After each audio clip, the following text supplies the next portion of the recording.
Telugu Desam party కార్యకర్తలు గాని నాయకులు గాని పనులపై ప్రభుత్వ కార్యాలయాలకు వచ్చినప్పుడు ఇబ్బంది పెడితే బదిలీకి సిద్ధంగా ఉండాలని AP maritime board chairman Damacharla Satya అధికారులను హెచ్చరించారు.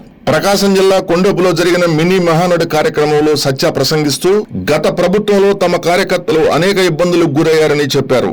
కూటమి ప్రభుత్వంలో ఎలాంటి ఆటంకాలు లేకుండా కార్యకర్తల న్యాయపరమైన పనులు చేసి పెట్టాలని అధికారులకు సూచించారు. సమావేశంలో హర్షధ్వానాలు వెల్లువెత్తాయి. సత్య ప్రసంగానికి మినీ మహానాడులో హర్షధ్వానాలు వెల్లువెత్తాయి.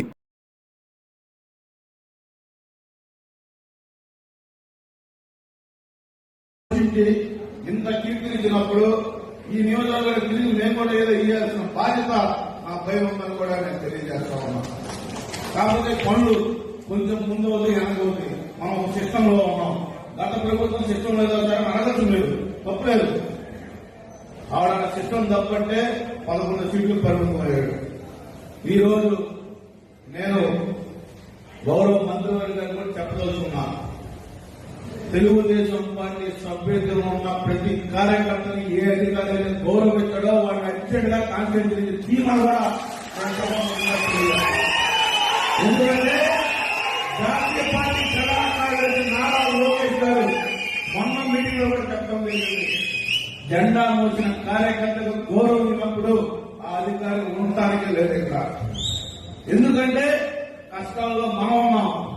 అధికారం వచ్చినప్పుడు వేరే వాళ్ళు అవడం వస్తే ఆనందపడటం కరెక్ట్ కాదు. ప్రతి ఒక్క అధికారి మన కార్యకర్తలు ఆఫీసులో గౌరవించాలి. కూర్చోబెట్టి వాళ్ళకి చెప్పేది వినేంత వరకైనా పనిచేసే వరకు ఉండాలని కూడా ఈ సభాముఖంగా తెలియజేస్తా ఉన్నాం. ఈరోజు కొన్ని గ్రామాలు వేమవరం మరుగుడు మండలంలో 30 ఏళ్ల నుంచి 3 వర్గాలు తిప్పుకుండానే ఉంటాయి. ఎలక్షన్ వచ్చేటప్పటికి తలుపులు వేసుకొని కొట్టుకుంటారు, మళ్ళీ ఓట్లు వేసి గెలిపిస్తారు. అదొక వెరైటీ కూడా.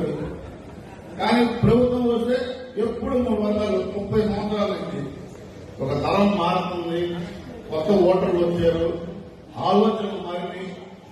రాయలసీమ లాంటి ఏరియాలోనే ఫ్యాక్షన్ అరికట్టి అభివృద్ధి చూపిస్తే నిన్న కడప పోతే ఎంత అభివృద్ధిగా ఉందంటే కర్నూలు కానీ కడప